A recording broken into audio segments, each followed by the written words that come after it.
Okay guys, just a few catfishing tips. First of all, waiting for bottom fishing for catfish is longer than trout. You have to let that bait soak a little bit longer of course, and depending on which way the wind is blowing, the scent will get carried out and so on and so forth. But the key here is I'm here at Sandy Wolf Lake today, and the conditions are such. We're about to have a sun go out on us soon, and it'll get dark fairly quickly. But the tip here is to set up your pole as such where, let's see if you can see this. The ground is softer than most there. And the way I set up my rod, I actually anchored it against a rock. Okay, you see the rod holder? It's anchored against the rock. So the ground is a bit soft, okay, for the rod holder to go. I guess I can put it all the way down, but I so choose, if available, to use a rock to prevent that rod holder and your rod from going into the water, just in case that catfish actually strikes. One tip that you can have as well is when you set your actual bell, set it about 3/4 up. Not sure if you can see that. There we go, 3/4 up. And what that'll do is it'll give you a chance to hear that bell, and any type of false positive indication that there's a bite, that catfish will never elude you. Plus you will see that pole, the tip of that pole actually tip down, and it will stay tipped down once that actual hook sets in the mouth of the catfish. And one more thing that you should make sure that you remove the slack. Okay, make sure that you remove the slack on your line so that the hook would immediately set in the catfish's mouth. There's no other slack that will prevent that hook from setting. Here's another tip for you. When setting up your rig for catfish, make sure that you have the appropriate drag set. Your front drag as well as the rear drag on your bait feeder. To test your rear drag, it's quite simple.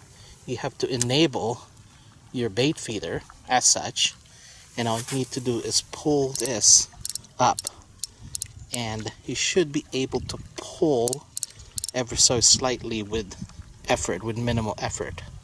Okay, that's all right, but it can't be that the actual drag just pulls out.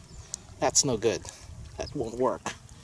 Okay, and then to test the front drag, you just need to disable your bait feeder and then pull this again and see if you're able to pull it.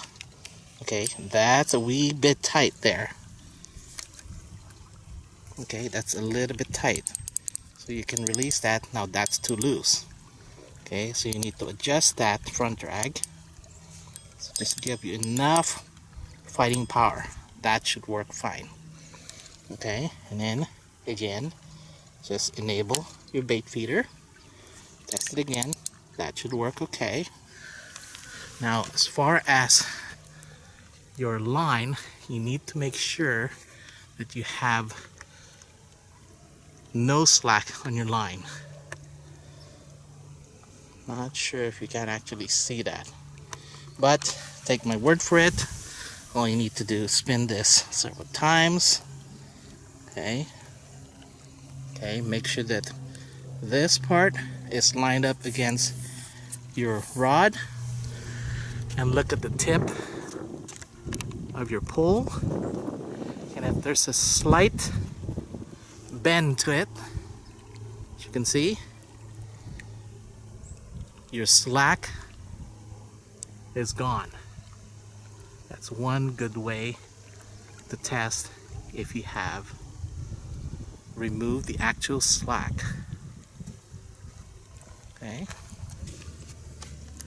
Okay, so one of the tips that I said was to line this guide against the rod to make sure that the bait feeder will engage properly. Okay, sometimes this is over. You get that to a point wherein that's over this way. Now, how do you get it back to here without winding it again? Okay, there is a anti-reverse lock right here, okay, that you can engage. Okay, essentially allows you to rotate that the opposite direction. Okay, and then all you need to do is re-engage it again. Okay, and then just spin your guide to line it up.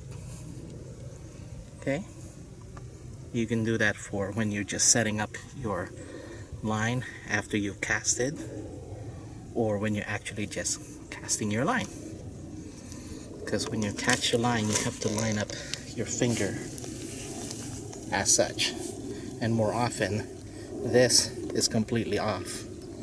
Alright, so you just need to use your anti-reverse, release that, and then just move it back and then re-engage it again. Okay, so again, there's a lot of waiting with respect to catfishing and bottom fishing for catfish, and hopefully if there's actually any catfish left in this lake, we will get them. Just so you guys know, I'm using chicken liver that's been marinated in garlic and jello, strawberry jello. So that's it for now.